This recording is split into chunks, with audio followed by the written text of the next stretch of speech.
today's class, what we're going to do. First, we're going to look at a position from the 6th game of the World Chess Championship match that is going on right now in Russia. Then I'm going to set up a position, what we call a Tabia position, from an opening, okay? From a opening that grandmasters really like to play. And I want you guys to play the position against one another. And then I'm going to go around watching the games, and I'm going to give you some insights and suggestions. Hopefully some really good moves. So the first thing I want to show you is the game. This was game 6 of the World Championship, okay? And the match is tied 2.5 points, 2.5 points. From the 5 games previous to this one, Magnus had won 1 game, Vichy had won 1 game, and 3 games had been drawn. Now, this was the position that occurred in the game, and it was Magnus Carlsen to play. He's white. I don't like the fact that white has double pawns. I thought, for example, these pawns are a little bit weak, but I really like the fact that these rooks are really active. They can, and that this bishop and this rook combine to make a good threat and to try to capture and win that pawn. So overall, my feeling was that I liked Magnus' position. I preferred white's position. And I thought that Magnus might play a move, for example, like f3. Why would this move f3 be a good move? What do you think? Why is that? Exactly. The move f3 would actually serve 2 purposes. The first is, you're absolutely right. With the pawn here, that rook gets protected. But if we go back for a moment, this bishop on c6 attacks this pawn on g2. Okay, the pawn on g2 is defended for the moment, but I like a move like f3. And this isn't the only move or the best move, but I like this move because it protects the pawn from attack. It neutralizes the bishop, and it protects the rook on g4. Magnus did not play that move. In fact, he made a catastrophe. He made a terrible move, putting the entire game in jeopardy with one move. He played the move king c1 to d2, and why, think about this for a moment in your mind, why was that move terrible? Vichy has a really good move. What do you think? Why is it terrible? g8 rook to d8. g8 rook to d8. Okay, so that's a very reasonable move. You bring your rook into active play with a check, but nothing terrible happens. In the worst case, white could just go back with his king, and nothing catastrophic has happened. So I like this move. I like this move very much, but black, amazingly enough, has an even better move. Charlie, do you see why this was, sorry? Still thinking, very good. All right. Notice there's a problem, right? Notice that this rook, which is undefended, these rooks are not threatening one another. But if this knight were to move, the rooks would be under attack. Yes, young man, what do you... Show me, show me.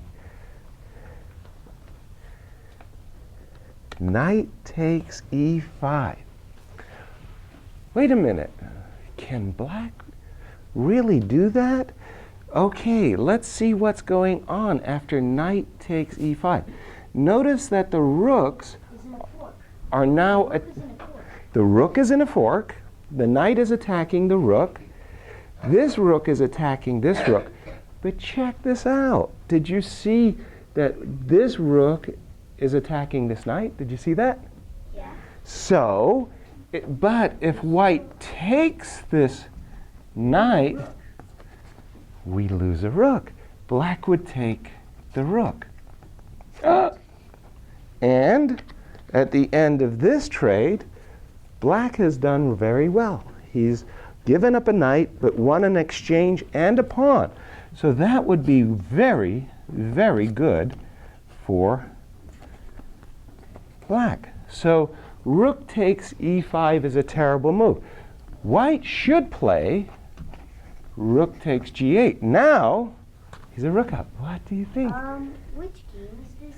Magnus Carlsen versus Viswanathan, Game 6 of the World Championship match. They're playing for $1 million in prizes. Ooh, so the outcome of the game is very important. Now, you played the move knight takes e5, which is the correct move. When Magnus Carlsen played the move king d2, have you guys ever felt this yourselves? You make the move, and then you realize the move you made was a mistake. Charlie. I've done that before. I After I did it, I noticed that in 2 moves I would lose. Exactly. And Magnus recognized the same thing. He had this terrible sinking feeling, like, oh my gosh, I made a terrible, terrible move, because now, in this position, white has just captured a rook, correct? Now, if black captures the rook, that would be terrible because the knight would be captured. And at the end of all of these trades, well, it would be white would win. Exactly. White would win, but in this exact moment, black has what we call a zwischenzug. Do you guys know what the word zwischenzug means? Charlie, what does it mean? In between. An in-between move. So the idea is, I capture you, you capture me. Okay, but in between my capturing you and you capturing me, you make a zwischenzug. In this case, I capture your rook, but you don't capture my rook right away. Instead, you make an in-between move. And that in-between move is? What's the in-between move? Rook to h7. What? What? Rook to h7? No. I will take your knight. Young man, what's the in-between move? Yes. You? Yes? Oh, knight Yes. to c4. Correct. Knight takes c4. He doesn't take the rook. Instead, he plays knight takes c4, and this is with a check. Whoa. So the knight that was in capture gets out of capture with a check to white's king. Now, white comes up to d3, attacking the knight. Now what does black play? Young man, what does black? Knight b2. Bravo. Again, black does not recapture the rook, but plays knight b2 with a check to white's king. White's king has to move, and now black recaptures the rook. So now what has happened? What has happened? Yes. White Has lost 2 pawns, right? So Magnus saw this position and his heart nearly stopped. He was fearful. Oh my gosh, he's blundered the game away that could cost him his world championship title. That is to say, after he made this move, king d2, he saw this variation and was like, yes, and went, Did Magnus Carlsen win? I'm getting to that. Oh, you guys want to, I'm trying to set up the mystery, and you guys want the answer before the mystery is. Now, Vichy, what Vichy was thinking was he wanted to get counterplay on the queen side. So very quickly, in less than a minute of time, thinking, he just advanced his pawn. And after he advanced his pawn, he realized that he missed a chance to win the game with knight takes e5. And now he felt terrible. Magnus realized, I have a reprieve. I get a chance to take my move back. Now he moved his king away to e2, so that this whole idea of knight takes and knight takes is not with a check. And the moment of crisis had passed, and Magnus went on to win the game. Ooh, so the entire $1 million hinged on just a particular position. So after this game, Magnus now leads the match 3.5, 2.5 points. The match is 12 games. So it's the first player to score 6.5 points wins the match and the World Championship title. This is actually something very strange. It's actually very common in chess that you both have a blind spot. That is to say, imagine if you will, that you and I are playing a game and I start an attack on the king side, right? And you're getting worried. And you're making some defensive moves over there on the king side, and we're both concentrating on what's going on over there. Well, both of us might miss a move on the queen side that could change the outcome of the game because we're so concentrated on one side of the board. And it's a very common thing that happens in chess. Now, what I want you to do is set up the position from the starting position, set up the position, and I'm going to create what is called a tabia. Okay, we know that from the starting position, we can do all kinds of moves, all kinds of opening moves.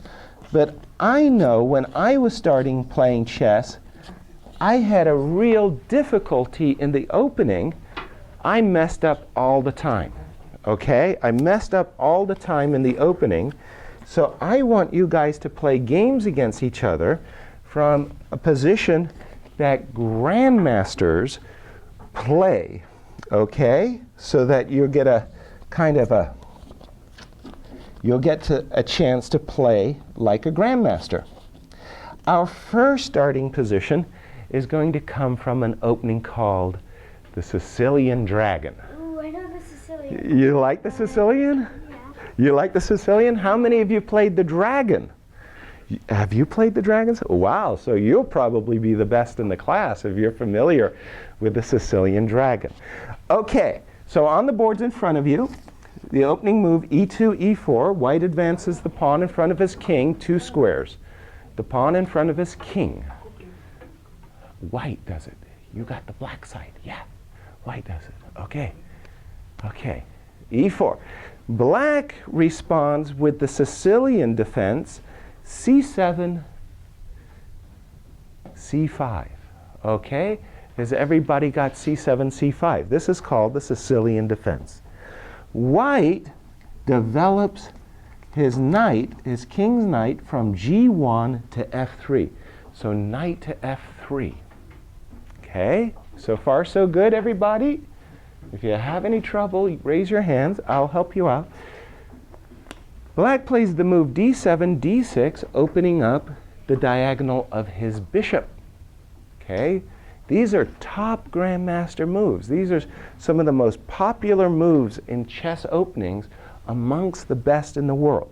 White plays d2, d4.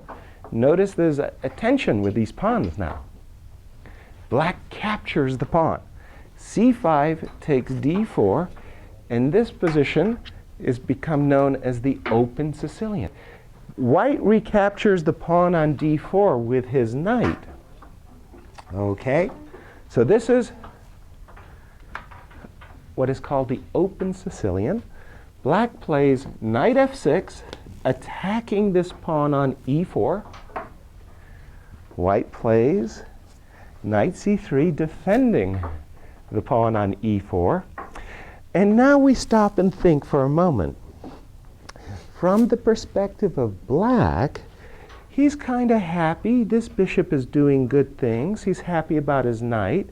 At the moment, his king is still in the center, and he hopes to solve that. But his real problem is this dark square bishop, and he wants to activate it. Yes, young man? G6. Correct. G7, G6. This signifies what we call the dragon Sicilian. How does the name, the dragon, get its name? Well, if you look at the pawn structure for a moment, these 5 pawns, okay, it takes a little imagination, I know, but this might look to you a little bit like a dragon. That's how it gets its name. So black plays g6. White develops his bishop to e3. Black develops his bishop on the long diagonal, the Fianchetto. We call that the Fianchetto. How many of you know that Fianchetto? What the Fianchetto? A lot of people. Very good, very good. Bishop e3, bishop g7. Now, in this position, white has a lot of choices. White's a little bit afraid that this knight might come to the g4 square, attacking his bishop, disrupting his development.